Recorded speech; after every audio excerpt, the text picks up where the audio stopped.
Vlog on a blog. Tomorrow's news today. Get to the truth.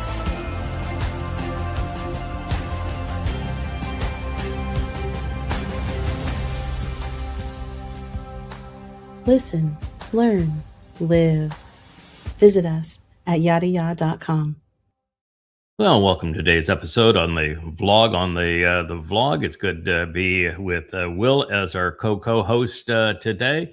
We're starting with a picture of a map of the Russian Empire in the 19th century. And the reason we have it up is to show a couple of things. One is that communism was not very good for Russia, was it? For all those little Marxists out there that are touting, yay, go, comrade. Under the czars, that was a pretty formidable empire. And when the Bolsheviks came about and communism was installed, boy, it didn't expand. It began to shrink. Now, the other thing that's interesting here, of course, is Ukraine. Ukraine makes this a big deal that they are an independent country and Russia invaded them. That's just not true. In fact, you look at the Russian Empire, Ukraine was all part of it, and all of the Baltic countries surrounding it, they were all part of the Russian Empire, and they were even part of the Soviet Union. And if you go back into the Tsarist period of Russia, Ukraine was the size of a dime, and it was just a small circle around Kyiv, and it was gradually expanded not as an independent country, just as a state or province within the Russian Empire and then within the Soviet Union. But it's this footprint that it's claiming as its sovereign territory is just utter nonsense. It's just one of many lies that prevail because people have never come to understand the purpose of a map. Yeah, lines on a map. And a little history. All it is. It's because it is so more complicated with the genetics or the cultures that are involved in there. It was the same thing with the Rwanda, the Hutsis and the Tutsis. Yes. There's no difference in them culturally, genetically, whatsoever, and the British come in, separate, and say, okay, now you're a Hutsi and you're a Tutsi, and then years later they want to kill each other, right? They want to kill each other. Imagined, yeah. We want to divide things up until there's a group of people that don't want to divide them up anymore. And of course, in the case of the Ukraine war, the bottom line is Ukrainians were bribed by the United States, going all the way back to the Bush administration, with the primary bribers being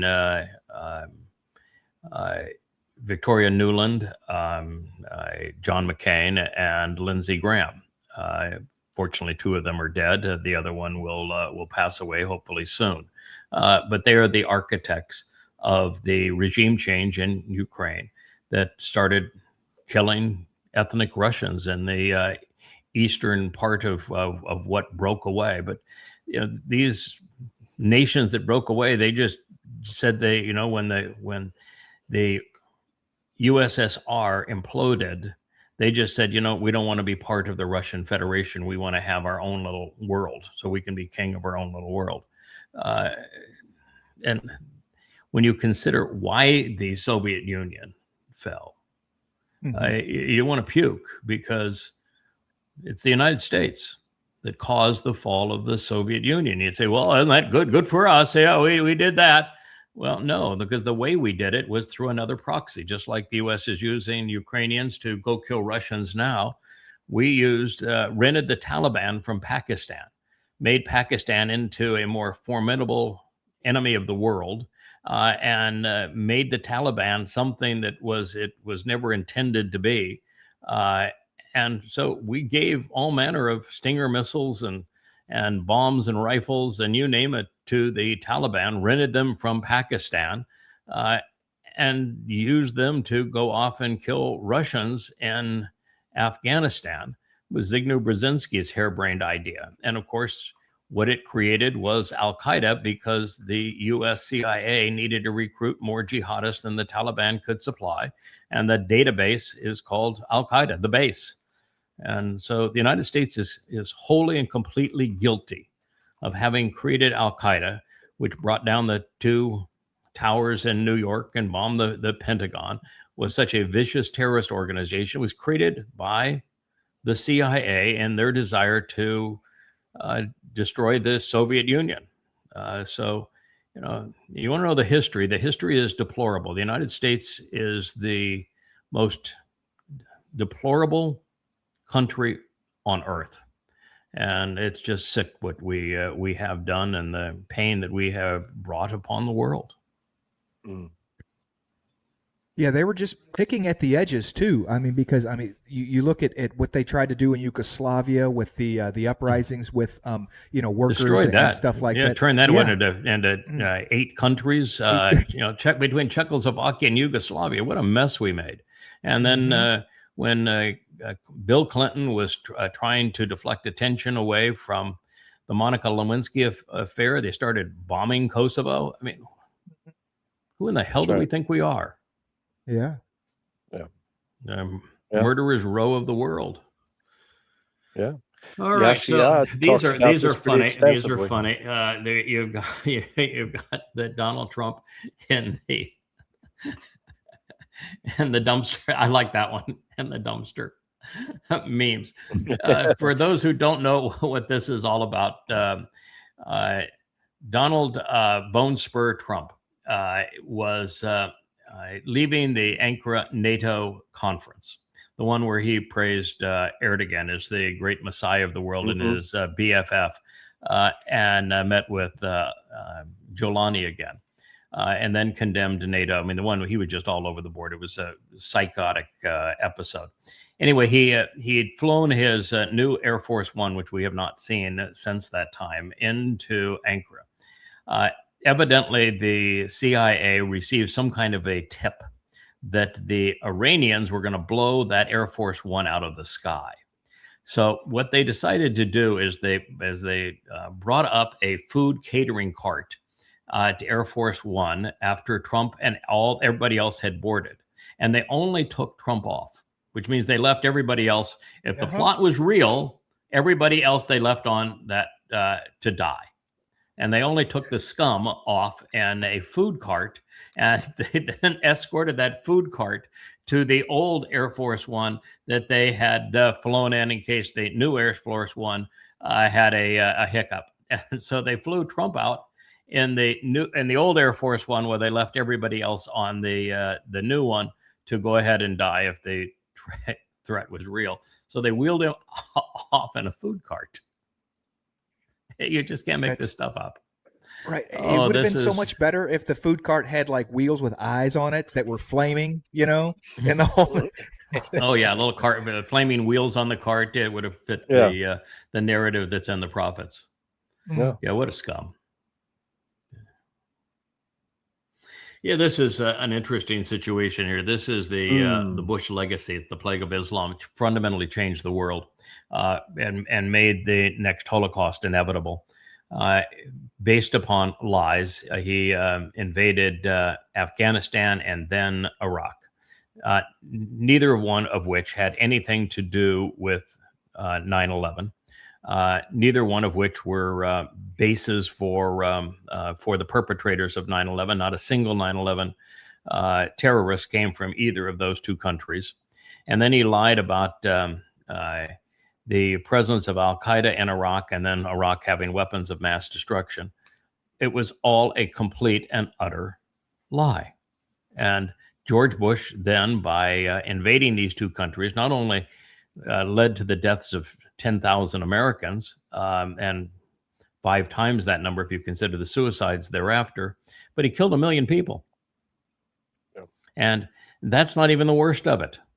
The worst of it is he caused great migration of Muslims from Iraq, from Syria, from Afghanistan, and from Libya into Europe and the United States, where they have fundamentally changed the demographics of those countries, and they brought the plague with them. Look, Somalia, Yemen, all of these places, they migrated to Europe and the United States and Canada, and they've destroyed those countries. They brought the plague with them. Yeah, they got involved in politics Yeah. and they started influencing those countries. Look at Western Europe, the U.S. Yes. Yeah, it's despicable, and it's the plague of George Bush. It's his legacy. It will always stain his rotten soul. Yeah, now let me I ask you a never question. I'm sorry. Yeah. Go ahead. I was Will. going to say, No, go ahead, Will. do you feel that this was, part of a plan, this massive demographic shift? Because it really is an incredibly effective strategy to bring down the West. Or is this just a natural result of idiotic wars, and that this was just some sort of pause? Standard, Or, like, what do you standard U.S. CIA behavior. You push for regime change in Libya, which was stunningly counterproductive. Regime change in Iraq, stunningly counterproductive. Regime change in Iran, hugely unproductive. Regime change in Yemen and Somalia and the Sudan, ineffective. And regime change when you created the regime in Afghanistan. Well, the fact is, you also created the regime that you replaced in Iraq, and you created the regime that you replaced in Iran. So it is. It's just the unintended consequences of America's CIA and military complex and moronic politicians constantly doing things that they have no concept of what the consequences of them having done it. I mean, we've witnessed it with the second Iran war with Trump. He had no idea of the consequence of his actions. And now that they exist, there is no remedy for them. The same thing was true with George W. Bush. He lied to get us into a war because he told me personally he wanted to be a wartime president. And so he got us into his war, and there was no way out of that war. We still have troops in Iraq, and we destroyed Afghanistan. And it was obvious that we were doing it. Man, I did 10,000 radio shows telling the world how stupid this was and how counterproductive it was at a time everybody else was applauding it. But no, it's not the function of them strategically trying to bring down the West. It's a function of them being terminally stupid. consequence? Yeah. And terminally stupid, to add on to that, one of the unintended consequences of these places that we go muck around in is the brain drain that takes place, because we have a tendency to go someplace, bomb, start a war, and then as the war's going on, the top of that society, doctors, the most intelligent, want to flee. And where do they go? They come to the United States. I mean, Koreans, Vietnamese, you look all across, that's how these... And then poverty and everything else infects those countries, and millions more die. Absolutely. The U.S. is the most murderous country on earth and has been for a very long time. It so confused me. I mean, it just didn't make sense when 9/11 happened. We had so many Eastern Europeans and folks that were coming to the United States on K-1 visas, on student visas and stuff, and overstaying, and they were good, productive people. Okay, and then 9/11 happens. All that stops. I mean, no one comes in and then all of a sudden we have this massive third world Muslim migration that doesn't help anybody. Just terrible. And of course, those Muslims couldn't flee to any other Islamic country. Right. Yeah. And the first thing they did when they got here is they announced that they were still Muslims. The very thing they fled in their countries, they were still Muslims, and they were going to work to take over the host country, and brought the curse of Islam with them.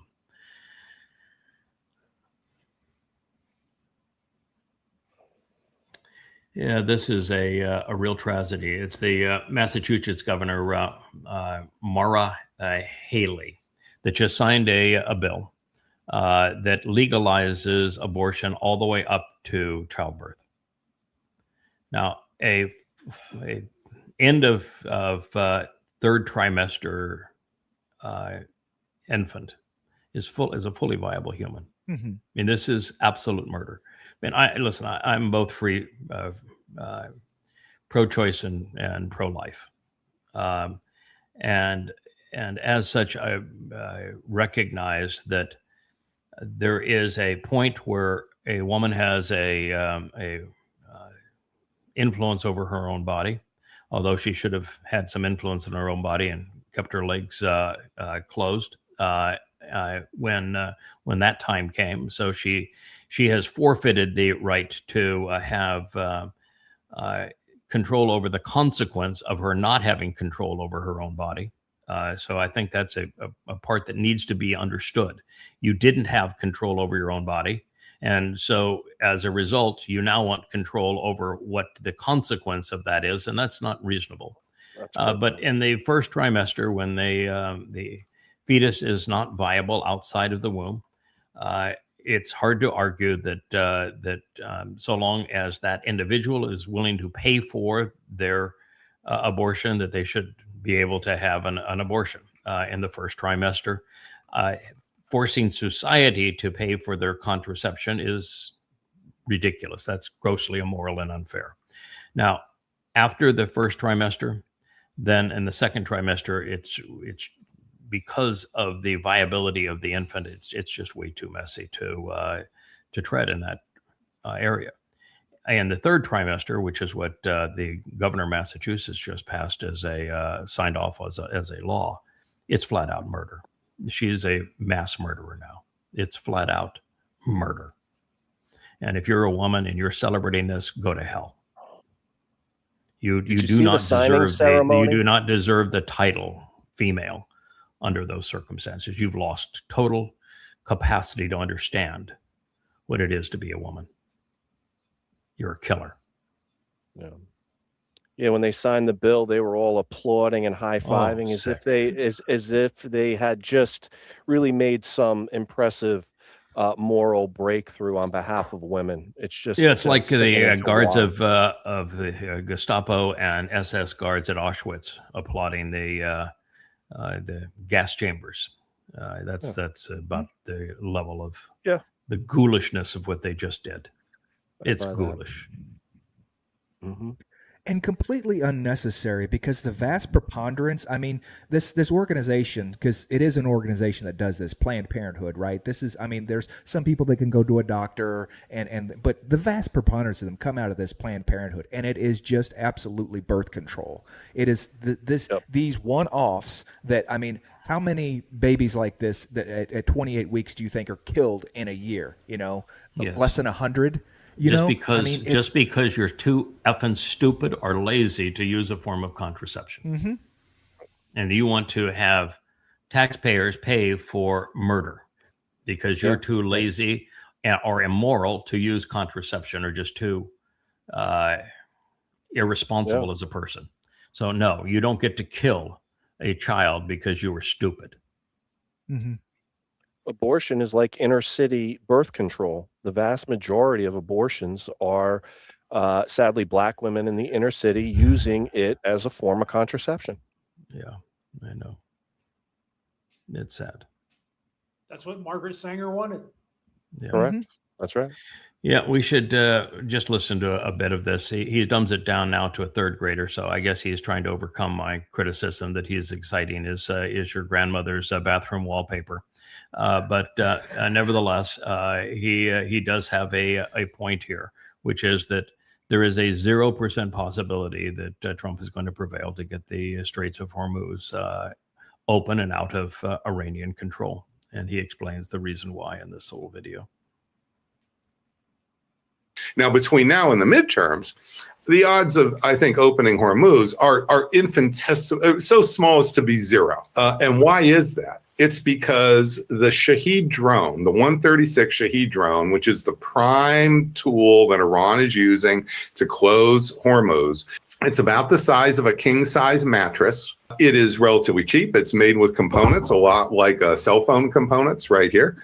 And it is has a range of between 500 and 1,200 miles. That Shahed drone could be anywhere in a 500-mile by 500-mile drone launch zone along the coast of Iran, with Hormuz at the midpoint, and then still hit that ship. So that's 500 miles by 500 miles, 1.5 times the size of California. That's a two-dimensional scale problem, but it's worse than that, Cyrus, because... What's that? Go ahead. Not just the width of California, not the length of California. California is more than 500 miles long top to Top to bottom, bottom, yeah. but it's 250 miles wide, less than 250 miles wide. So what he's saying is that if you take the entire state of California and then you add, Nevada to it, or Arizona to it, Utah to it, that is what you're dealing with in terms of the geography that you would have to rid of these drones that are, produced in the tens of thousands. If you wanted the Strait of Hormuz to be open and safe passage where ships could reliably go through. And then what That's he's at going minimum to, range. the rest of it you don't have to Because he listen says to. The rest of 500 it, to what he 1200. basically says is that the Zaros Mountains border all of that. And the Zaros Mountains are quite formidable. And it's like having, he's going to compare it to the Empire State Building, but he says 10 Empire State Buildings put on top of each other. And you don't know if it's in the basement, the first floor, or the penthouse. And you've got 10 of these, and then you've got 10,000 of them lined up with all of that height. There is a zero possibility that you could find them or remove them, and they line the entire Strait of Hormuz. So this idea that the U.S. military has the capacity to rid the Iranians of that Shahed drone is zero. So long as Trump fails to surrender and give the Iranians what they're demanding, the Strait of Hormuz will be closed. And only when he gives them what they're demanding, the Strait of Hormuz will be a pay-for-play ferry place where you'll have to pay a considerable fee for passage under Iranian control, and that's the way it's going to stay forever. He made a mess, and there's no way to fix it. Yeah, he says 500 to 1,200 miles. I mean, 1,200 miles is the other side of Iran. I mean, that's right. up Halfway against that. So across from a geography point of view, it'd be halfway across the United States, and in terms of the length of it, it would be very equivalent to the north to south height of the United States. You'd have to remove all of the drones from all of that, and they're dug into rock caverns. It's ludicrous. That's why the military is saying there's no purpose of us continuing to bomb. There's nothing we can accomplish. Your war goals cannot be achieved. We lost, and let's deal with it. Declare victory and leave. That's all that's left. Yeah, that's right. That is what he wants to do now. Except he can't do that because the Iranians are still, that 14-point memorandum of understanding that you signed. All of those points have to be honored. And if you're not willing to honor them, then you can leave. That's just fine. But we're not going to back the way things were. Now, the big thing now in the United States is to say, okay, so we lost the military war, but the Secretary of the Treasury, he won the economic war. He has bankrupt Iran. Yeah. So we'll put lipstick on this pig. It looks just great now. Yeah, I know. MAGA is just delusional. They'll believe anything. All right. What do we got next? Oh, it's the same thing. But that animated one was so clever that I wanted to show that one. But this is, they like in the White House images, they'll show Trump as a general standing between Patton and MacArthur. And here he is. Yeah. And the food. This is more like it. Thing. And he leaves everybody. All of his staff, the press corps, all of his supporters, he left all of them in the Air Force One that he was told was going to be blown out of the sky. That's what kind of a scum you're dealing with here.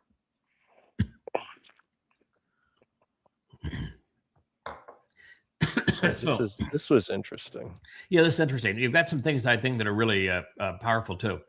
You see down there in that script that they've highlighted, one of the is the LF, and you can see the LF drawn as the yoke over a pointed nose would be a ram, but that the horns and the yoke are clearly a bull. But you can see the old form of the letter there. The one that's got the these kind of things, that's the replacement for the yod Okay. as The they yod, I'm went sorry. forward. Yeah. So you can see the triangles are the replacement for the Dalet Dalet, and yeah. and Dalet and Dod's name. But you can see the writing there. So this is 9th century. The bait is a little BCE. bit different as well. You can see that. Yes. That Yep. that first letter on the second row there, that's a bait. Mm-hmm. Yep. So what it's doing is it's showing a evolution of the script from the original Paleo Hebrew that we're using, the Yada Torah font, and then there was an intermediate font, and then they went to a more squared off font with the Babylonian influence. But like the second anyway, generation. 8th century, they're writing about Israel.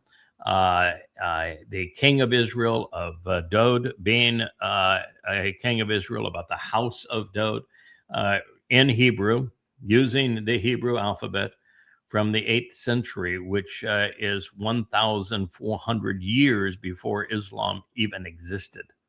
That was well before any Arab ever set foot in that part of the world. So this notion that the Jews are the colonizers of Israel is so moronic. It's only possible for a Marxist or a Muslim to believe it or promote it. If you're promoting that, then you're as dumb as a stone. You're dumber than the rock that they wrote this on.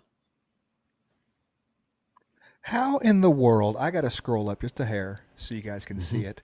Do we go from Malika Yisrael, king of Israel, okay, Bayet, which we're cool with, David, House of David, when it's a Wah, it's very clearly Dalet, Wah, Dalet. Yeah, no, that's a good point, Kevin. That is, How do you get? And over. I keep on saying that that when Jews think that they haven't corrupted their language, I'd say, well, there's no Jew in your language. There's actually no Hebrew.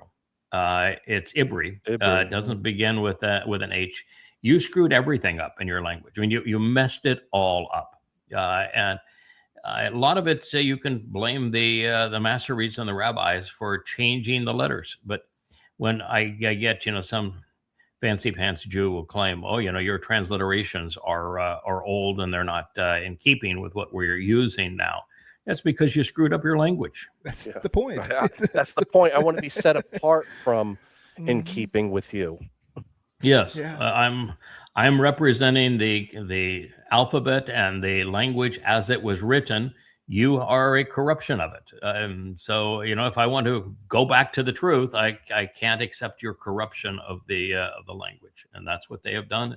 And every time they see something like this, it's a real shame that they don't recognize how badly they have corrupted their own language. Tuvra instead of Torah. How would we say that? Yeah, I know. Tuvra. Yes. Tuvra. What is shalom without the wall? Shalom. Yes. Yes. Shalom. Yes. Oh, it's pathetic. Oh. Yeah, so now they're complaining. Oh, woe is me! How could all of those Russian lickers allow the North Koreans to send a missile into Kyiv? Oh, woe is we, and they're so mean. And okay, you were bribed to go kill Russians. You accepted the bribe to go kill Russians. Turns out the Russians didn't like you killing Russians, and so this is a consequence. So. You accept the bribe, you got to deal with the consequence. Welcome to the consequence. Don't cry. You have nerve logging that complaint, quite frankly. Oh, God, it's just repulsive.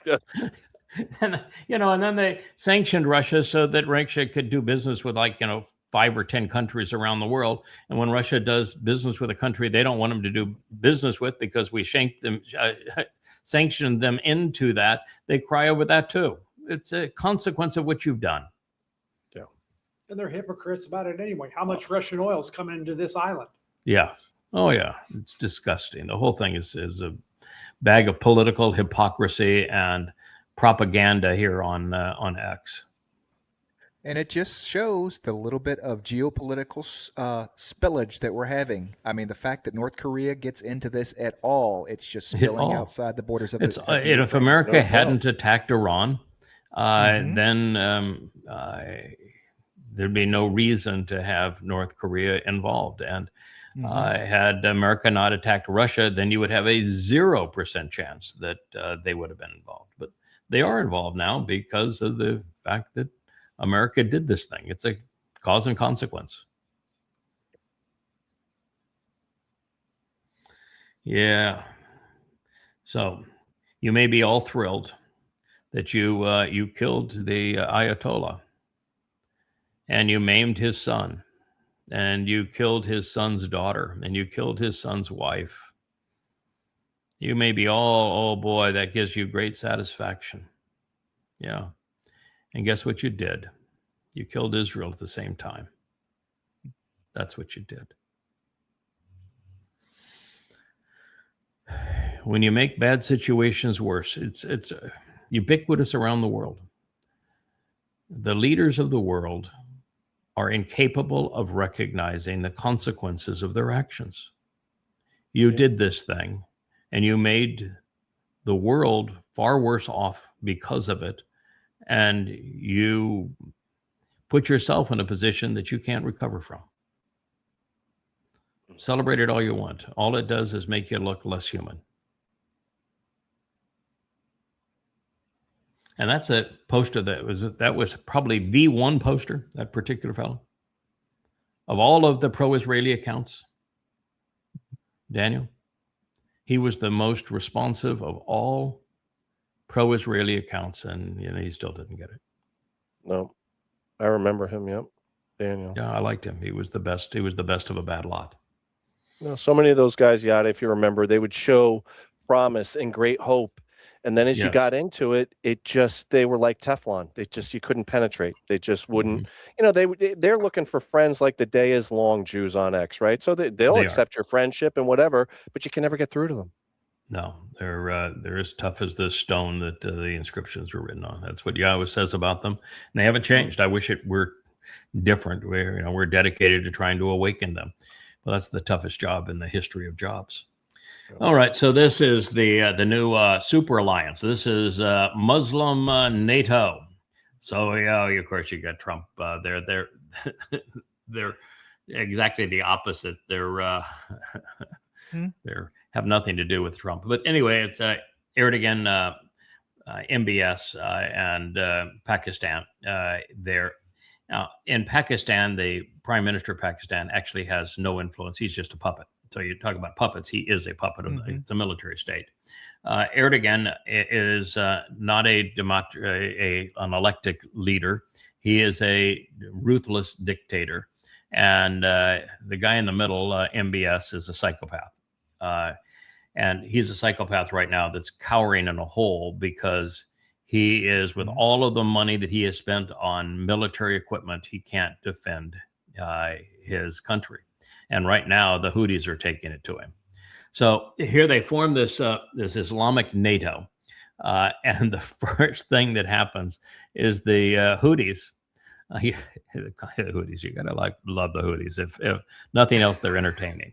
The Houthis went and bombed Saudi Arabia just after this was formed and said, "Okay, now what are you going to do?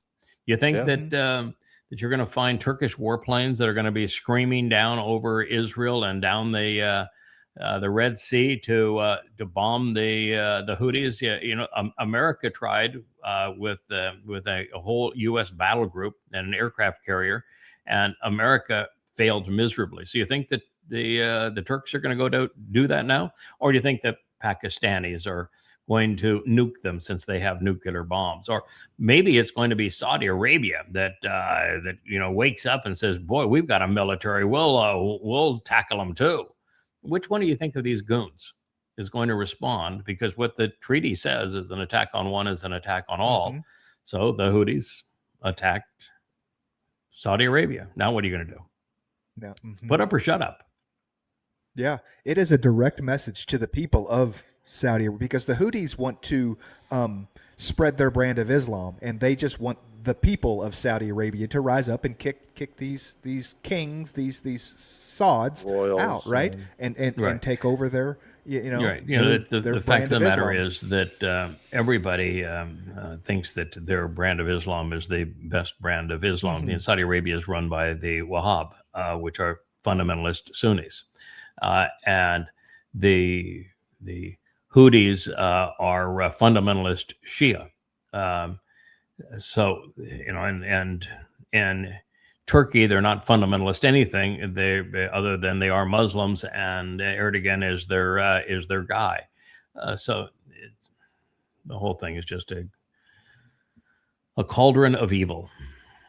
Put up or shut up. That's what they said. Yep. Yeah, put up and shut up. Oh yeah, here we go. Yeah, the Netherlands, which is where the Hague is, and the International Criminal Court and all that sort of thing. And here is the Netherlands, who preaches to everybody how moral they are and how criminal everybody else is. And he's here smiling and shaking hands with the leader of the Islamic State, who burnt little girls alive, gang raped little girls, crucified men. I mean, this is one of the most ruthless terrorists on the planet.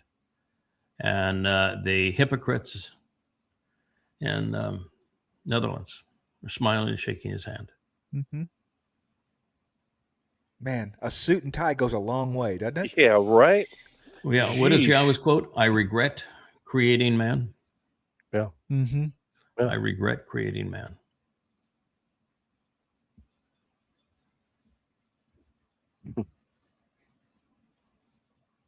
Oh, here's another Israeli post, and it says, the Iranian government is evil and has been since 1979. So there, Mr. Israel official. May I ask, who empowered them then in 1979, and who empowered them now to have control over the straits? Wasn't it Jimmy Carter, the peanut farmer, that brought in the Ayatollah and ousted the Shah? Oh, didn't support the Shah. Yeah. Yeah, and wasn't it now your two attacks with the United States against Iran that closed the straits? Mm-hmm. So aren't the United States and Israel responsible for this mess? Israel? Yep. Officially?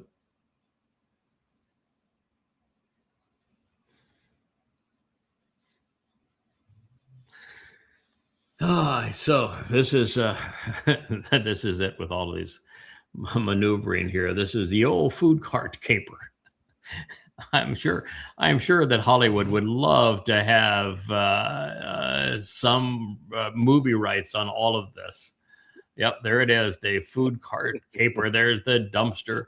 And by the way, this isn't even a real picture, and he didn't come off this way. Yeah, there he is now. Okay, so they're bringing up the food truck. All that, this walkway to it didn't exist like that. They brought up the cart. There's actually pictures of it.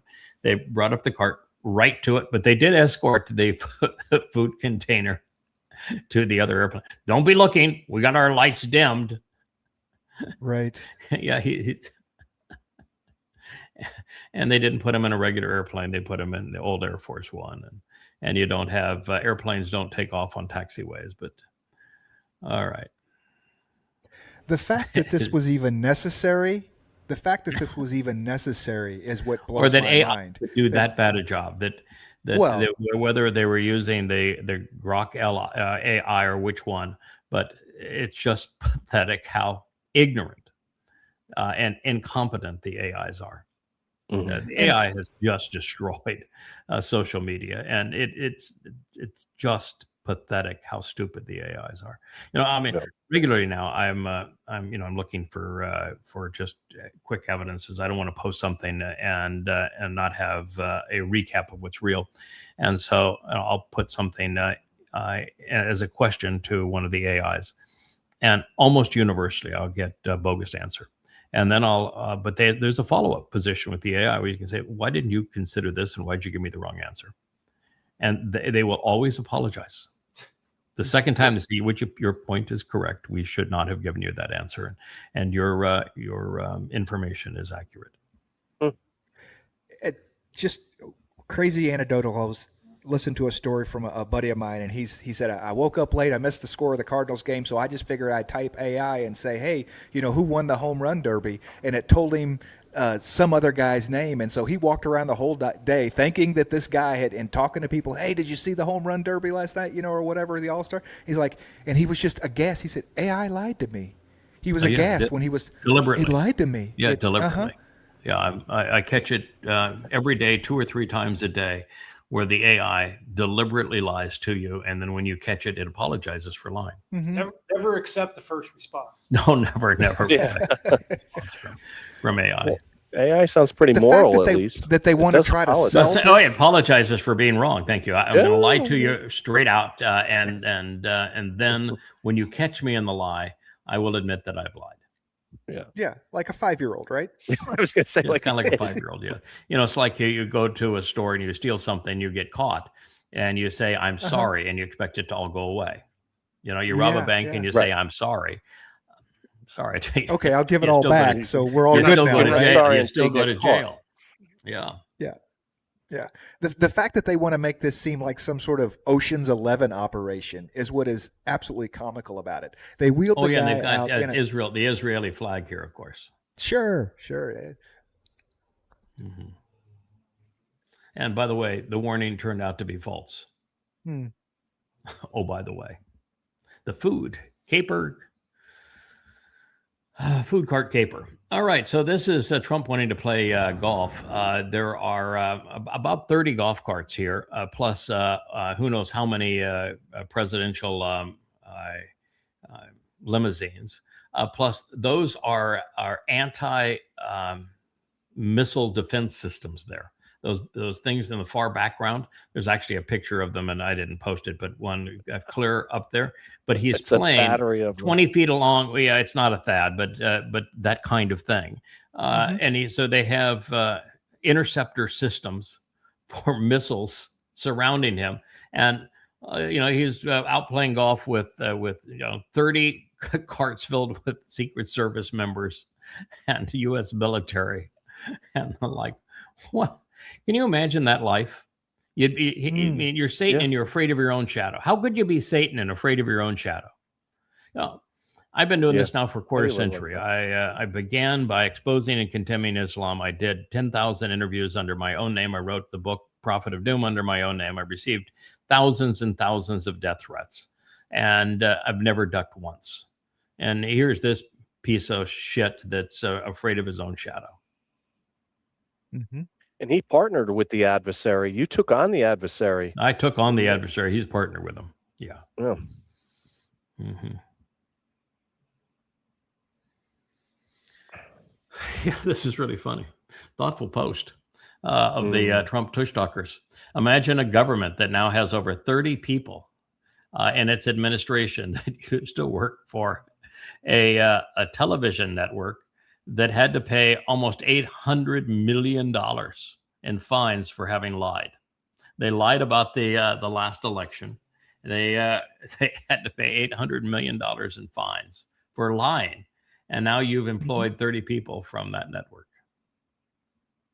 including your Secretary of Defense, who became a Secretary of War. Well, the news network got rid of their liars. Well, I guess so. Yeah. There you go. No, they still have. Things are looking up. No, they still have plenty. There were no shortage of liars at Fox. Who was it in the former Soviet government that said that Americans have the best propaganda? That's what we're jealous of, is Americans have the best propaganda. Yeah, they do. Well, America does have much better propaganda than Russia. No, I mean, not even close in terms of propaganda. Although Marxists are best at it. Overall today, this is I just get so tired of hearing that Israel has murdered children in Gaza. There are no innocent children in Gaza. There are none. This is a scene that took place. These are all children. They're screaming and dancing and hollering and celebrating. This is the scene where the 2 babies, the Bilbis babies, were brought in coffins. They're celebrating the death of 2 infants. These are the future jihadists. I mean, a child in Gaza, a Muslim child in Gaza, is nothing but a baby version of that. You know, a baby viper is a viper. It will not grow up to be anything other than a viper. And so all you're doing, if you eliminate one of them, is you're forestalling the next Islamic terrorist. There isn't one of them that isn't going to grow up, being allowed to grow up, that won't become an Islamic terrorist. And if you don't know what Islam is about or why this occurs, then shed your goddamn ignorance. Go to read goddamn religion. It's all free at yahowah.com. It'll even talk to you so you don't have to read the book. But this is the nature of Islam. It corrupts all the way down to 1 and 2 years old. Yeah, they're either jihadi making factories or they are jihadis themselves. That is correct. That is all that is there. There is no brain surgeon. There is no scholar that's going to emerge from that. There's no scientific discovery that's going to be made by one of those children. Mm-mm. They will be terrorists. They will live to die. And the Muslims that live around them know this. They don't want course. them either. That is correct. Want them either. Yeah, it's possible to be a bad Muslim and be a decent person, but you cannot be a good Muslim and be a decent person. Mm-hmm. I mean, that's just a fact. Read the Quran and you'll know that that is a statement of fact. No. Yeah, kill the Jews, kill the Jews. Look at this. I mean, it's the same thing. Just over and over again. They are nothing but bomb makers. Those are Islamic bomb makers. And for you to view them as anything else says that you have lost your moral compass. We will subject them to torture. Allah, Allah. We will kill them for Allah. Glorious. Alaska Mosque. Alaska Mosque. I know the first thing I would have done if I had been in charge of Israel is after the Alaska flood of 10/7, I would have destroyed Alaska Mosque and the Dome of the Rock. I'm taking them both down that day. Yeah, those would have been effective, productive exist. strategies. Yeah, yeah. You don't like what we did, then don't terrorize us anymore. Yeah. Because, oh, by the way, the next thing we're going to take down is your Kaaba.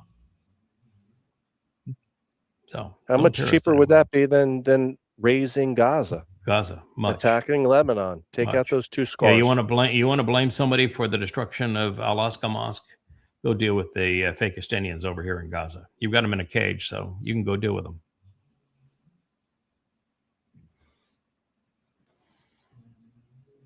This is the witch. That is a mass murderer. Smiling while signing an order to murder babies. Mm-hmm. Cheering it. She is a Marxist, so she would love to blame Israel for killing babies, and she signed an order that will kill thousands and thousands of babies. Disgusting. Man just has literally zero good judgment. As we're just going through this, scrolling through all this, there is no judgment. Their judgment is so poor, and it's such a prerequisite to being in the covenant and to interfacing with Yahowah. He doesn't want to deal with people with horrible judgment. No. And yet this is what you have from the youngest to the oldest. There's just no good judgment out there whatsoever. No. That's why God has to eliminate all but 1 in a million to go forward. Only solution. You cannot repair it. You can't. No, this it doesn't have a workaround. No, they're proud of being evil. And God just says that, I regret having created humanity because humans are evil every day, all day. And that is the only thing that they can think of is what can they do that is disgusting. And this is the story of humanity. Yep. Congratulations. You should smile. Think too that this is in Massachusetts. Massachusetts used to be so overwhelmingly Roman Catholic that if you were not a Roman Catholic advocate, you could have no chance of prevailing in politics in Massachusetts. And now look, they're signing a abortion bill right up to the point of birth. And you know how you do this? I think I had one of the slides. You actually, it's lethal injection, just as you would kill a person in a for if you're trying to assassinate them after being executed for some heinous crime. Except the injection isn't put into an arm or a vein. They take the needle and they put it right into the heart of the unborn child. And they kill the unborn child. Yeah. Smile. Yeah. You're a murderer.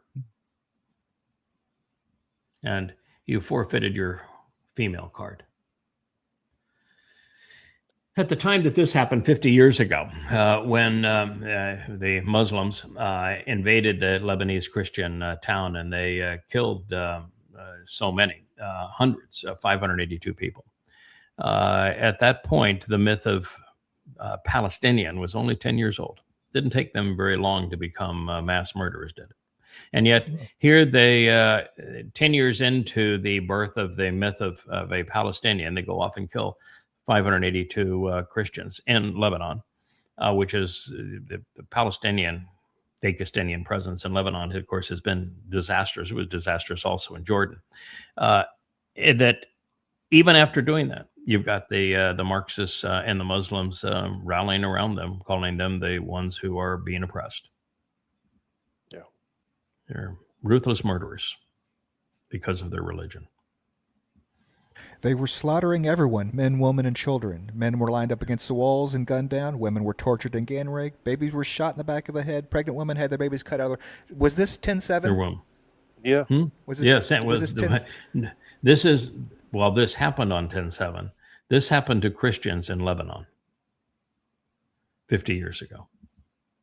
Same This was playbook. 10 years after the birth Nothing's of the changed. lie of Palestinians. Mm-hmm. This is how they demonstrated who they were.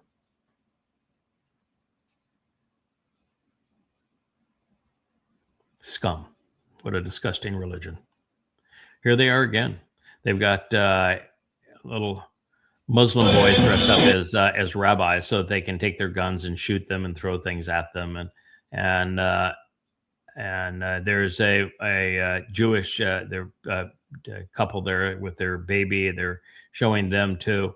And the whole idea is shoot them, kill them, knife them, throw rocks at them. Mm-hmm.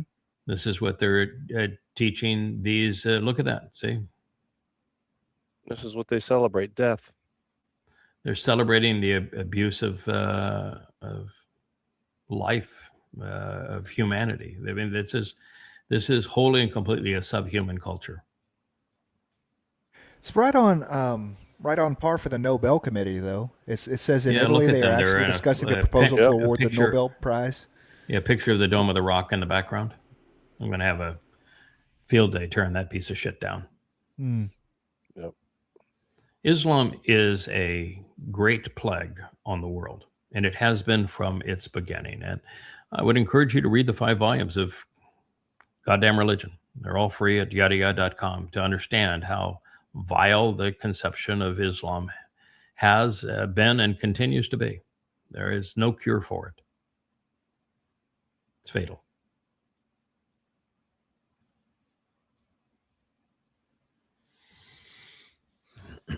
So yeah, this is the bombing of Saudi Arabia by the Houthis. So I say, hey, Erdogan, you're gonna go and bomb the Houthis? Are you Pakistanis? You're gonna go and nuke them? What are you gonna do? You signed your big deal. I mean, the ink's not even dry. It's not even 2 days old. What are you gonna go do, huh, boys? Or are you just gonna be wimps again? Boy, I tell you what, are Sunni Muslims ever showing Sunni Muslims who's boss? Yikes. They're just waiting for the right time to strike. Oh, yeah, right time. Yeah, okay. Mm-hmm. If they can find, they can It's a bribe somebody to tactical go fight for decision, them. Yada. You just got to give them some time. Yeah. So this is part of the new deal Uh-huh. with the Trump tush talkers. They're at Fox. They're celebrating this now. That okay, so we don't want to admit having lost the war. We don't want to admit that Trump failed miserably. We're just going to say that it was the Secretary of Treasury, Bessent, that destroyed the Iran. Now, you want to listen to that guy talk. He is an absolute dunderhead. I mean, I don't think he has a functioning brain. I mean, his IQ has to be subterranean. And now they want to claim, oh yeah, he's the great victor. He won the war. Mm-hmm.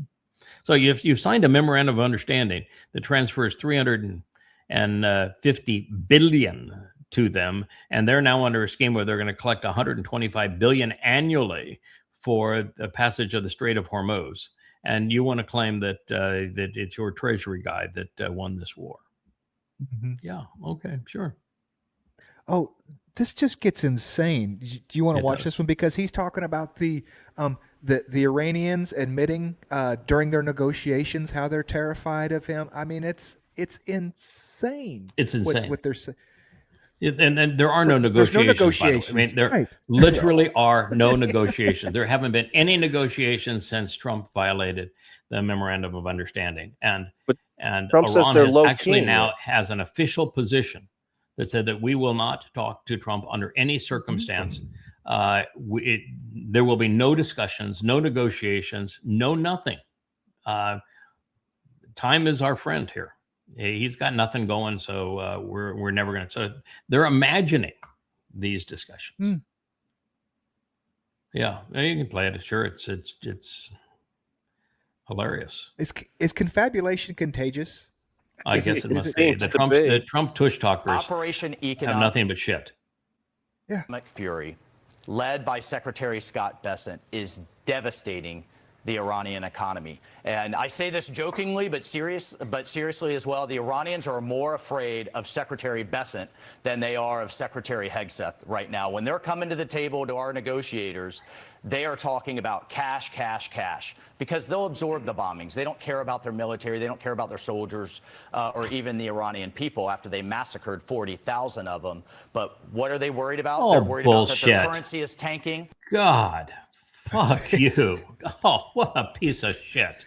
Oh, I mean, it's like I'm going to lie and I'm going to continue to repeat the lie because I understand how propaganda works. That if I lie and I repeat the lie, the people I'm lying to will believe me, and I can make money or have prestige because you believe my lies. It is pure propagandist bullshit. There isn't a single thing that man said that's true. And the opposite of what he said is absolutely true. What a piece of crap we have now for a government and these people presenting themselves as journalists. You're a piece of shit, pal. Yeah, the Iranians I mean, want cash, cash, cash. All their transactions in oil are in yen or yuan, right? Oh, by the way, The BRICS it's America that put the sanctions on them. It's America that stole their cash. And you're just talking about I'm going to pat myself on the back for being a thief. Mhm. And telling, yeah, can you believe it? Those people that we stole the money from, they want their money back. Can you believe that? Huh? How dare they? That shows that we must have been very effective thieves if they're asking for their money back. What scum we have become. It's like WWF wrestling. We have all these It is. ridiculous characters. Yes, that is Mhm. exactly what it is. Yeah, this is what late-term abortion looks like. This is exactly what they do. They have a picture of the fetus, and they put a needle right into its heart and kill it. Oh boy, talk about disgust. So here's Vladimir Putin. He is saying, on what pretext did they bomb Yugoslavia or Czechoslovakia, Iraq, Syria, Libya? Where is the UN Security Council sanction and approval to go do this? No, they simply decided to do so, and they did it. That's the essence of the way that they interpret now in international law. And when he said that, the first thing I said, wait a minute, the Bush administration, everybody says, oh no, the difference between Bush and Trump is that Bush went to the United Nations and got a approval to invade and attack Iraq. No, he didn't. He had a coalition, a NATO coalition, and that's all. Yeah, he got a coalition that he put together, but he did not get UN sanction to do it. He tried to get UN sanction to do it, and the UN said, no, we're not going to sanction to do that. There's no justification for what you're trying to do. This is a very bad idea.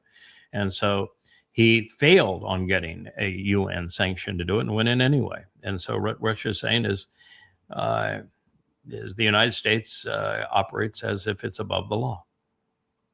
And it does. And it does.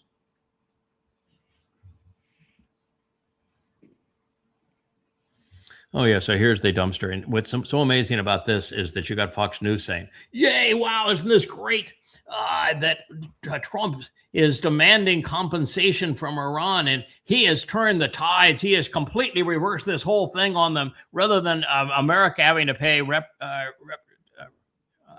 reparations to Iran. Now we're going to get them from Iran and we're going to reward those people who lost their lives. Welcome to Never Never Land. Good Yes. God, who's he? You actually think he's having this discussion with the Iranians? Didn't Trump just say he's low-keying it or something like that? There are no discussions with the. They're not talking. No, all this is a Truth Social tweet. That's all you got here. And oh, by the way, the Iranians don't do roadside bombs. That's not their thing. And 52,000 that they killed of their own people versus the 40,000 that Trump tush talkers talked about. It's 4,000. And the reason they killed them is that you armed them and you put them up to it.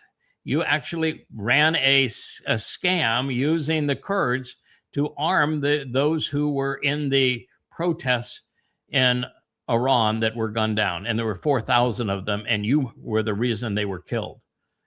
It wasn't 52,000. It wasn't even 40,000, wasn't 30,000, wasn't 20,000, wasn't 10,000, wasn't even 5,000. It's all a goddamn lie by somebody who is a goddamn liar. It just And goes you to have show absolutely no influence on them not having a nuclear weapon. And you just admitted it 2 days ago that you want to leave and are going to void the condition of nuclear discussion. So you can't have it And you both want ways, even if you write it compensation. in caps, asshole. Good God, what's wrong with Fox? And he wants compensation to boot, the cherry on top. Yeah, I want compensation. it's new because he doesn't have a thought in his head that is his own. But when Iran says, hey, we're going to charge people for the Strait of Hormuz, what's he says? We're going to charge people for the Strait of Hormuz, right? He said, They want "We're gonna reparations. charge them for Okay, safe-" we're going to get reparations too, and our You- reparations you will will- offset each other. Exactly. Yeah. If they think it's a good idea, I think it's a good idea. They ask for reparations, so I'm going to ask for reparations too because I'm such a negotiator.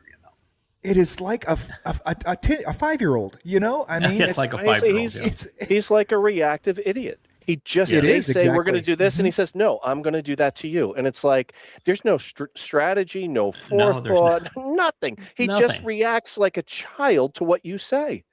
Yeah, he's already mean, signed doesn't- he's already signed an agreement It's done. agreeing to give them $300 billion in reparations, and it doesn't have any mention of them providing reparations to anybody else. You've already negotiated it. You've already signed it, and now you're going to have this piece of shit on a tweet, and you're president of the United States, and you're going to have Fox applaud it.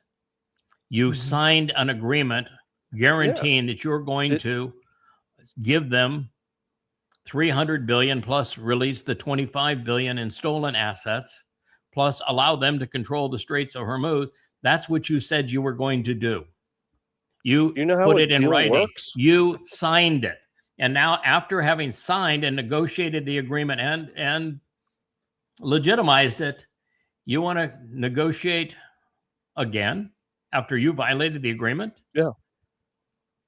What the hell is wrong with America, with Fox, with this piece of shit that's president? It's just amazing that we're in So we this have a kind deal of maker who situation. doesn't understand the nature of a deal. Yeah, right. Doesn't understand how do. deals work. Well, integrity means nothing to him.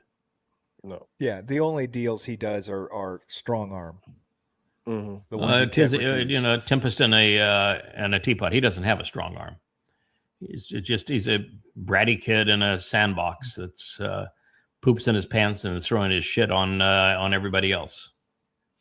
That's who he is. He's Satan. This is pretty good.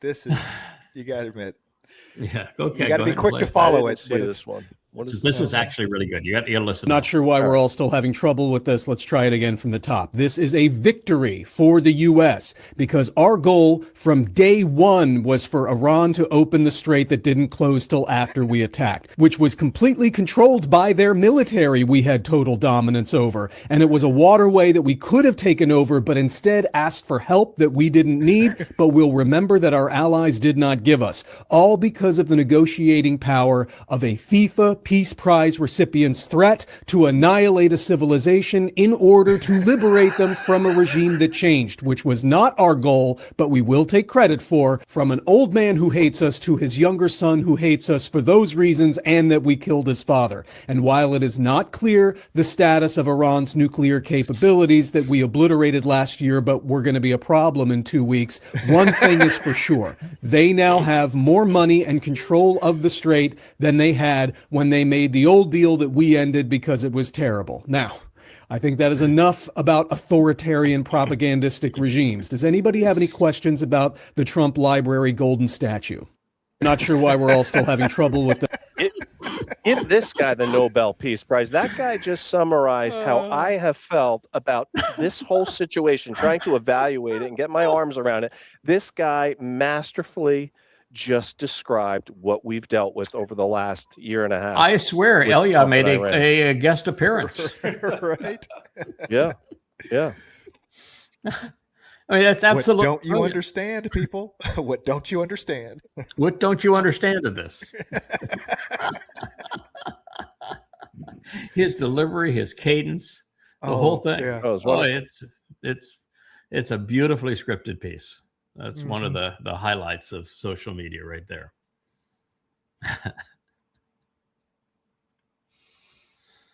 All right. Well, this is the Satan and the devil.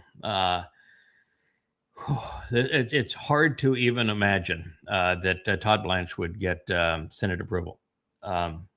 Only one Republican voted against it, and now Trump is trying to destroy that woman, one senator. And Todd Blanche is the guy that represented Trump and the Stormy Daniels pay a prostitute so that she won't acknowledge that you paid her for sex. So you want to pay the prostitute that you had sex with, and who is an ugly damn prostitute. And you think it might hurt your campaign. So you have your fixer, Cohen, Attorney Cohen, bribe her to stay quiet. And you're not smart enough to know that if you bribe somebody not to release information that could be damaging to your candidacy in the immediate proximity to a national election, that you've committed a felony. Mm-hmm. And he has Cohen, who should be smart enough to know that, pay the bribe. And then Trump abandons the lawyer and starts to condemn the lawyer. And the lawyer is the one that goes to jail, not Trump. And Trump receives 34 felony convictions on election fraud. And he's convicted of election fraud. Mm-hmm. And yet he's elected. And the guy that represented him is the guy whose hand is on the Bible and is swearing the oath. And he is the guy who also represented Trump on the stolen documents in Mar-a-Lago, and was going to represent Trump on what he would have absolutely gone to jail for, which is the case on January 6th and conspiracy and treason. And This is the guy that will absolutely assure that any file that incriminates Donald Trump of the Epstein collection will be destroyed. It's not that they won't be released, they will be destroyed. You don't get to be more reprehensible than Blanche unless you're Trump himself. Oh, and now at the head of the Justice Department is now in a position to go after people that to settle some scores. Yes, he is. Judges in New York, judges correct. in correct. D.C., judges in correct. Georgia. The Trump revenge tour. Yeah. Part two. Part two. Yeah, part two. Satan is a mean one. Yeah. You ever know that Satan would be that mean or that revolting?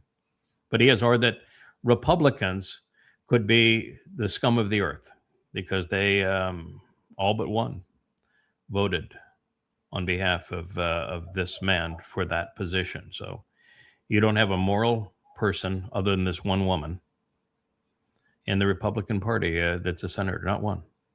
Shocker. And, you know, the Democrat side's worse. They're Marxists.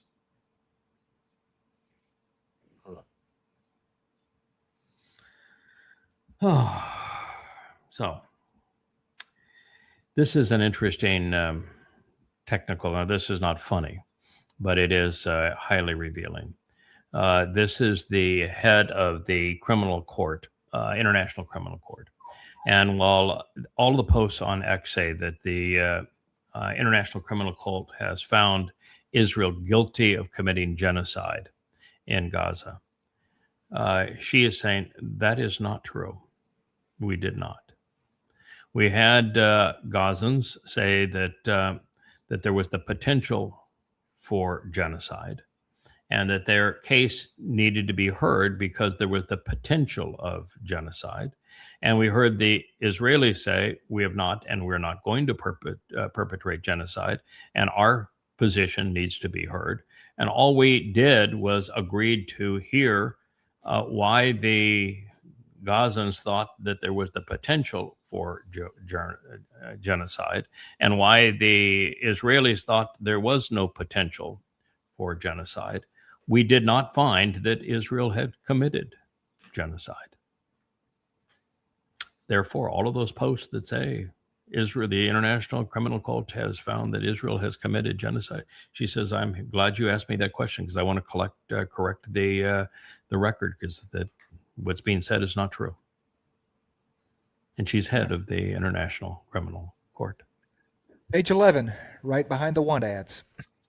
Yeah, Yes. yeah. I was going to say, Page 11. nobody's going to see this, or this isn't going to move anything. It means nothing. No, of course, but it's important that we know the truth. Mm-hmm. Yeah. It's important that we share the truth when we see it. It's important that we know the lies and that we expose and condemn the lies when we see it. And I we give her credit realize for that everything we do is not going to move the needle either. Right. But it doesn't mean that we give up. No, she still did the right thing. Yeah, Yes. agreed. There it is. This is the signing ceremony of we're going to kill a bunch of babies. We're so excited. We're mothers killing babies. It's wonderful, right? Yeah. Room full of Yay, women. mothers killing babies. Oh, isn't that so sweet? Oh, God, we're going to kill some babies now. Yeah, isn't this great? Mass murder of babies. Advancing the cause of we're women the new everywhere. mothers. Yeah. Yeah. Mothers everywhere and mass killing of babies. Reprehensible. This is amazing. This is flat. I'm just glad we got to this. What I want to give just some background. What I have said now for the really quarter century that I've been about this is that it was the United States that rented the Taliban from the Pakistani government. And the Taliban was as much as part of the Pakistani government as the Marines are part of the U.S. military. The U.S. went to Pakistan and asked to rent the Taliban to arm the Taliban to go kill Russians with U.S. weapons in Afghanistan. And to do that, the Pakistanis said, well, we need money. and we need weapons. So, and it was a military government. You give us more weapons and you give us more money, we'll rent the Taliban to you. And so we made a bigger mess in Pakistan. That's why Pakistanis will pretend that Trump is a great guy, because of the fact that they're routinely bribed by the United States to be bad. They rented the Taliban, but the Taliban did not have enough jihadists to inflict the kind of damage that Zbigniew Brzezinski and Jimmy Carter wanted to inflict on the Russians. So the plan was to create a database of additional jihadists. An Arabic database is Al-Qaeda. And so the CIA created Al-Qaeda after funneling hundreds of millions of dollars of weapons, particularly Stinger weapons, shoulder-mounted anti-aircraft weapons, into Afghanistan. And we armed Al-Qaeda, we armed the Taliban. At that point, the Taliban decided to stay after the war. It brought down the Soviet Union by killing a lot of Russians. And we, after the war, the Taliban stayed. They were only able to occupy about 20% of Afghanistan until America invaded under Bush, and then we gave the entirety of Afghanistan to the Taliban. And then when Saddam Hussein, who was the best dictator in the Islamic world, that'd make him a good guy, just the best dictator in the Islamic world. He and Muammar Gaddafi were the only two non-crazy Islamic dictators. They were Ba'athists. And when he decided to invade Kuwait and was headed to Saudi Arabia, would have been the best thing could have happened to America and the world, to have a secular dictator in that part of the world take over those two very religious countries that were sponsoring fundamentalist Islamic mosques around the world. Osama bin Laden, who was then the chief recruiter for Al-Qaeda, the CIA's Al-Qaeda, went to the royal family, of which they were very close to, because bin Laden's father was the primary builder of mosques and of major airport facilities in Saudi Arabia. And he said, we just beat the Russians. We just beat the Russians. If we can beat the Russians, we sure as hell can drive back the Iraqis. We want to defend the holy lands of Islam. And so deploy us and we will defeat Saddam Hussein and the Iraqis. Same time, George Bush went to them. And he said, no, let Americans do it. That's part of the petrodollar deal. America's here to protect your interests, scum as you are, but we're here to protect your interest, even though Saddam Hussein has been an ally of the United States, and we're the one that armed him so that he could go kill Iranians previously. We'll defend Saudi Arabia, and we'll shed American blood defending Saudi Arabia and Kuwait so that you don't have to deal with the Al-Qaeda that we created. Full force of the U.S. military to defend Saudi Arabia and Kuwait. Yeah. And oh, by the way, before we do it, both of us will go buy defense company stocks, because they're going to skyrocket in price. We'll make a fortune doing this. This is a much better scheme for you and me. And so the Sauds decided they would go with a money-making scheme and let American boys die, protecting Saudi Arabia and Kuwait. And bin Laden, on behalf of the fundamentalist Muslims that were part of the CIA's Al-Qaeda, got pissed. 9/11 is the result. We created that mess. And we created the mess of ISIS following them. The CIA has made this mess. Now, when she will give this testimony, she will admit that we created the mess. Now, she will claim that it was during the Reagan administration. Zbigniew Brzezinski is in this film. Zygmunt Brzezinski is the one who came up with this scheme and who went to Afghanistan to deliver the weapons and the victory speech. Zygmunt Brzezinski worked for Jimmy Carter. Jimmy Carter preceded Ronald Reagan. So she is lying, and she knows she's lying. But the rest of it's reasonably true. Cause and consequence. America is the cause of the Islamic terrorism that America went in to rebuff and that lost tens of thousands of American lives, 1 million other lives, and changed the world forever now with the migration of Muslims out of those countries. This is all a direct result of cause and consequence. So let's play this.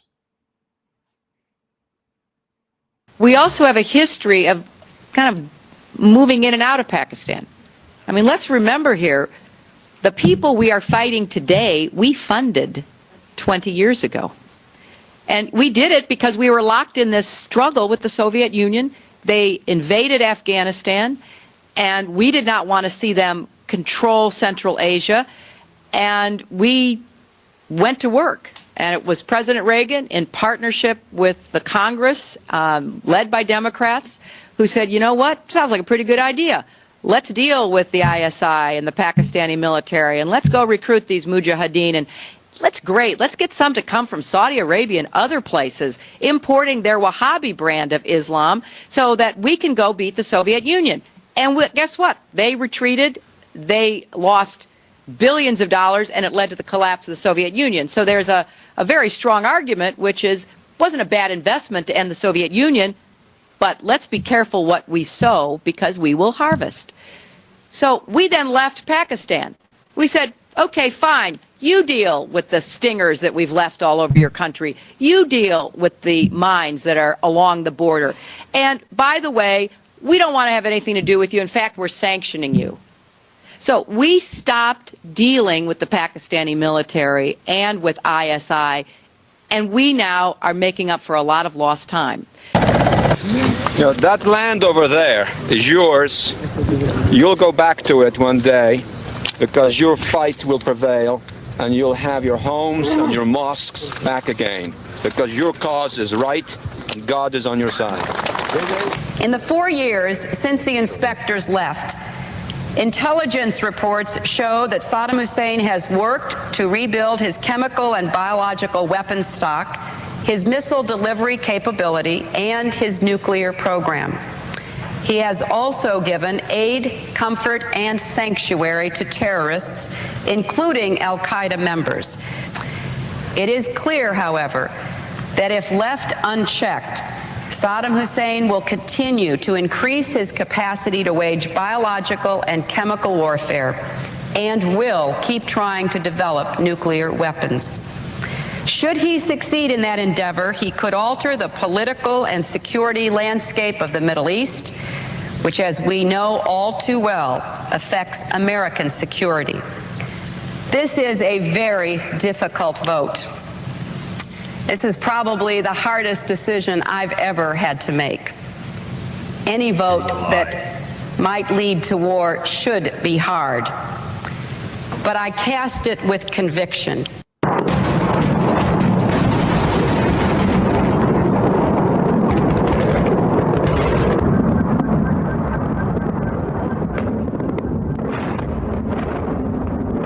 Every word of her speech was a lie.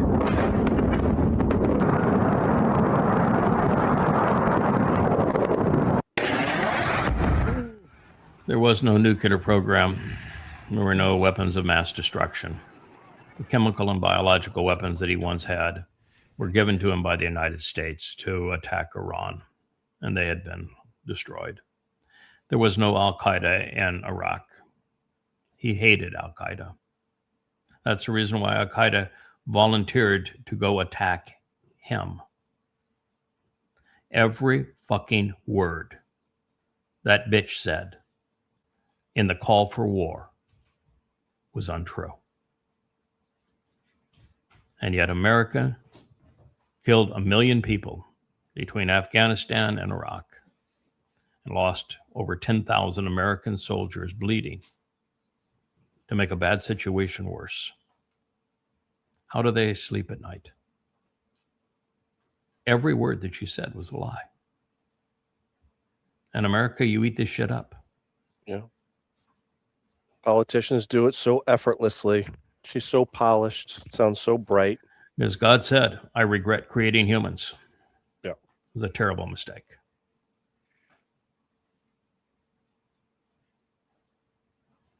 Just sick. It's absolutely revolting what we have become and what America represents.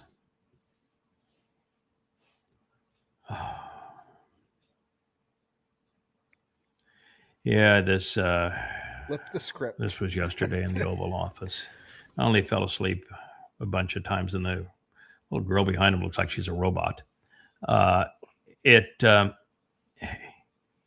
He just,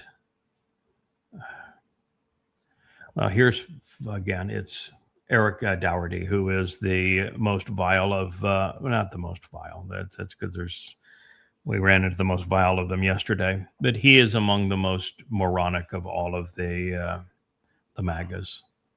He says, wow, President Trump just flipped the script on Iran. The mullahs demand reparations from him. Now 47 is demanding massive compensation from the regime for their atrocities against America and humanity.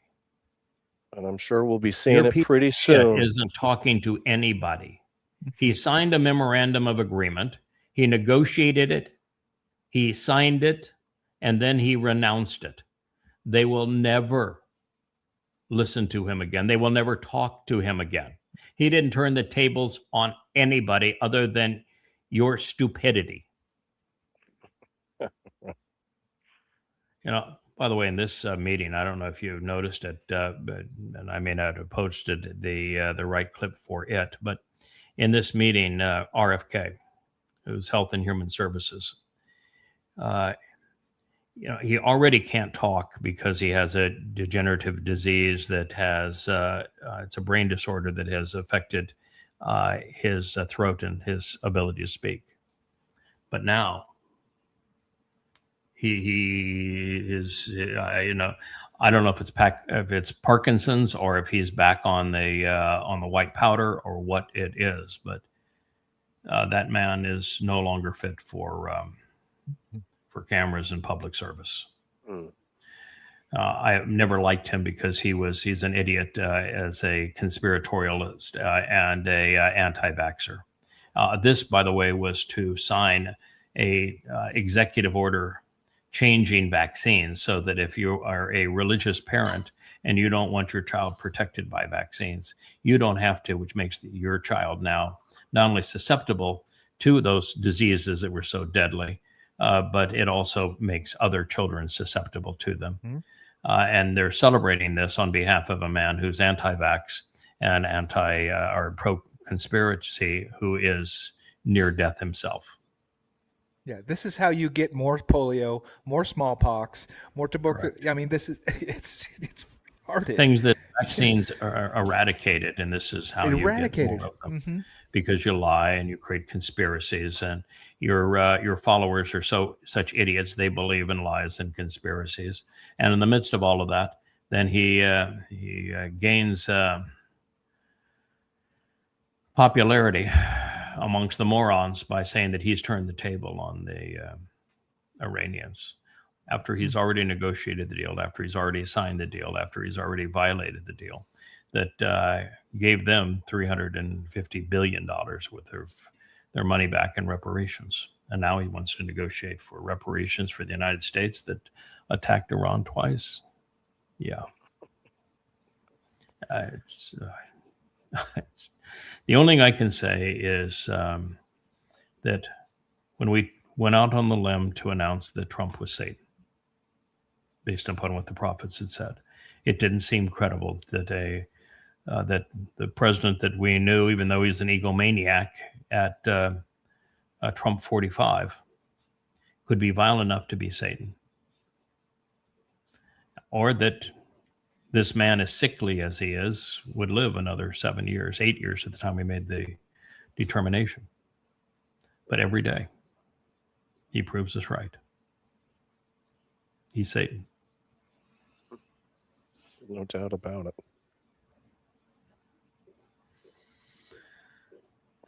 So, the Iranian Foreign Ministry spokesman said that they will not open the Strait of Hormuz until the United States ends its naval blockade on the Iranian ports. Iran wants the U.S. to lift the blockade. And then it goes on and lists every other thing that is in the memorandum of understanding. War reparations, lifting of the freezed assets, no more aggression anywhere in the Islamic world by the U.S. or by Israel. And control of the straits remains in the hands of the Iranians. They haven't backed away one iota from the memorandum of understanding. And since that time, America's run out of weapons and run out of credibility. And so the calendar favors the Iranians, and they, if anything, are going to be tougher, not easier. But the bottom line is the Iranians aren't going to negotiate anymore, not with Trump. So it's either you go back to the memorandum of understanding and beg them to accept those terms that you have violated, or nothing. Because you can leave, you can declare victory and leave, but it doesn't change the nature of the strait or the fact that you have no more bases in the region or you have no more credibility in the region, and you destroy the petrodollar. Yeah, those clowns on Fox talking about Besant and the Treasury winning the war, and he's literally bankrupt the United States. Mm-hmm. Thank you. So, Iran's brilliant move: keep the clown out and mute him. In the meantime, remember when I said a couple days ago that the right response to Trump was for the media just to turn around and leave, drop the microphones, drop the cameras, just turn around and walk out of the building. If you did that, it would drive him nuts. It would a psychopath. They feed off of that energy, and you'd walk away from him and ignore him. It would be the single hardest thing that he could endure, and he would go ballistic. The Iranians are now doing that to him. The Iranians are their official position that was announced yesterday in the Iranian parliament is that we will completely ignore Donald Trump. We will not negotiate with America until after, not the midterms, after the next election cycle. The Iranians completely own Donald J. Trump. Yes. They own this guy lock, stock, and barrel. They're making him look like an idiot. He contradicts them. He contradicts himself. Yep. I've never seen America just be taken down so many pegs on the international stage. I've been around since I was born in '67. I've been around a little bit, but we're a joke, and we're led by a joke. This is stunning. It's not a joke. This it's whole a nightmare. thing. Yeah, it's a nightmare. It's a nightmare. America is led by Satan. But you see that closed speaker, that sign for "Do not enter" and then that speaker. That's exactly the strategy that I said is the only effective strategy you can use against a psychopath. You know, with a psychopath, you only have three options. Option one is to confront them and to reveal that they are lying. Option two is to agree with them and try to work from the inside by showing that you have sympathy with their cause. And option three is to gray rock them, completely mute them and ignore them. And of those three, all of them have bad consequences. But overwhelmingly, the least bad consequences come from three, ignoring them. It's the least amount of energy, too. Oh, well, it's the least amount of energy, but it has the by far the least damaging consequence is number three. Cause and consequence. You know, when you confront them, they dig in and they go way crazier. They sense, okay, I'm prevailing, and they double down, triple down, quadruple down. So you can never agree with them. Besides that, you'd have no morality if you do. And if you, you can't agree with them, because that's what that would happen. You'd have to forfeit your morality and be drawn into the mess that you'd be equally deceased. And when you do that, they know they own you, and they will just get worse. And if you try to confront them, Trump goes into killer mode. He is the Hannibal Lecter of politicians. And it becomes more and more vicious the more he is confronted. Like when the reporter said about the Epstein files the other day, Mr. President, can we expect any additional releases of the Epstein files? And the way he responded to that woman is vile. So you can't confront him. You can't agree with him. And so the only thing you can do is to mute him. That would be the one thing that the media could do that would have the greatest negative effect on him, and diminishing the near-term consequences of his actions, is to completely mute him. And that's the strategy that Iran has now taken. They have muted him.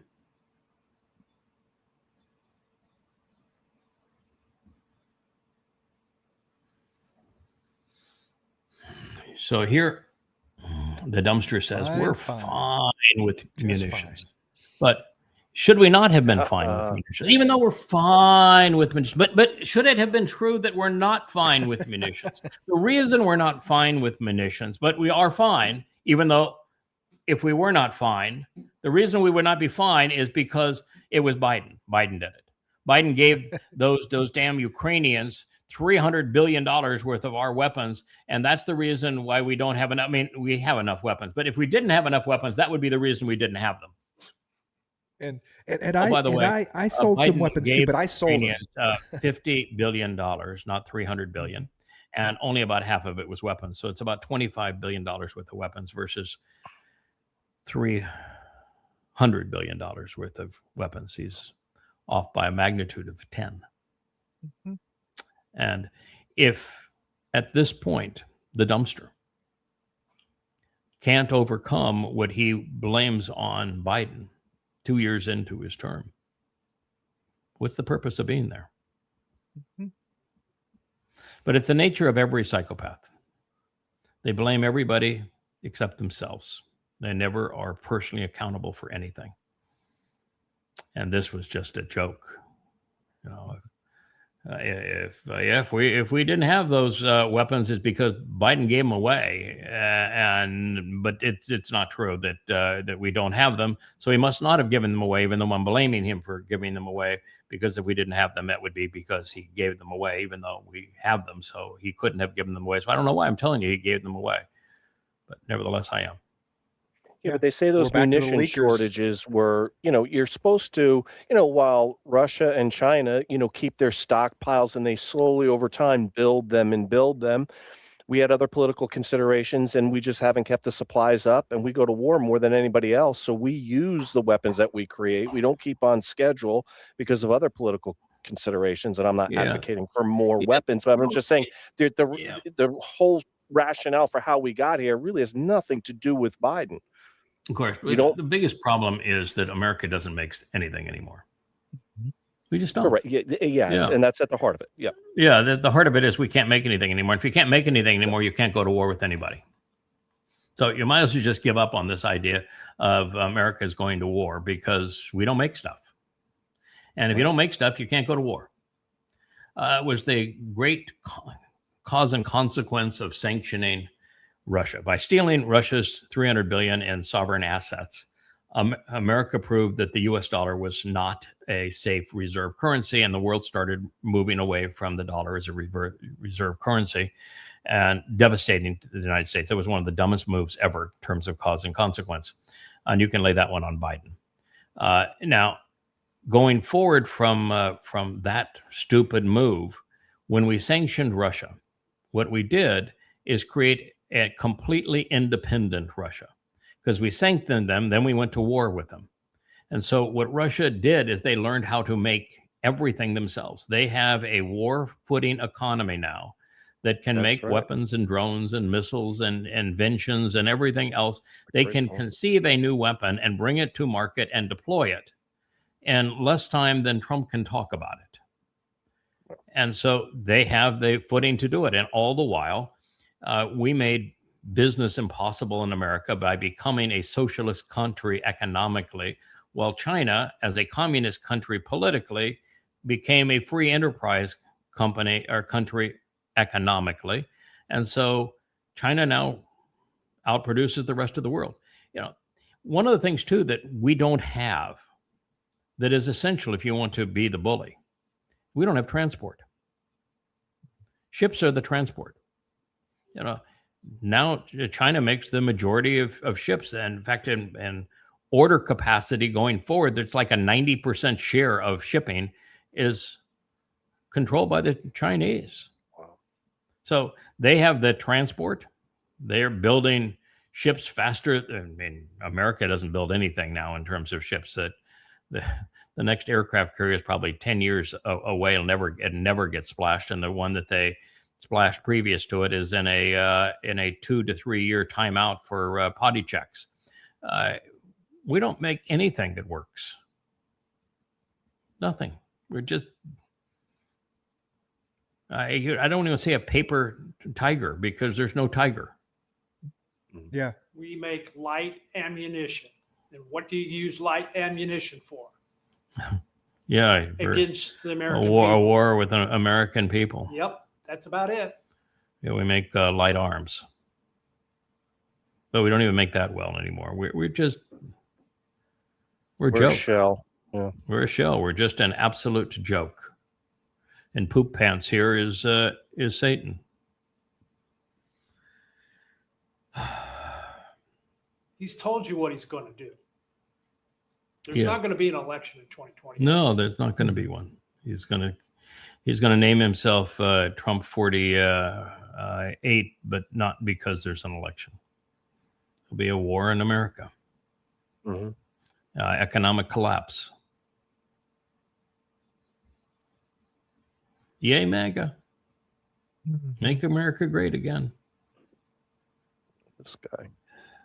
This is a more thorough analysis. We can end with this position. This is Papagan. He is, as I say, even though he is as exciting as your mother's bathroom wallpaper, he does stay to the facts.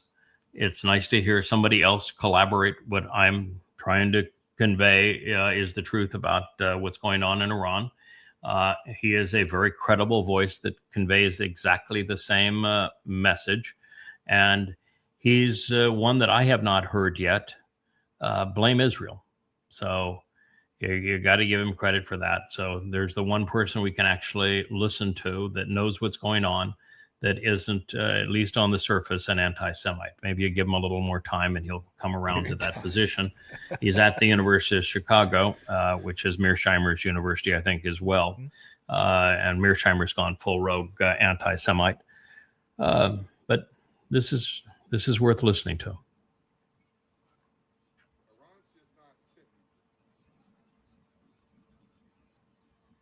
Iran's just not sitting back and doing nothing. Iran is shaping things. Now, one of the ways it's shaping is it is continuing to shut down oil and other minerals and other energy from the Gulf through Hormuz, unless it's headed to China.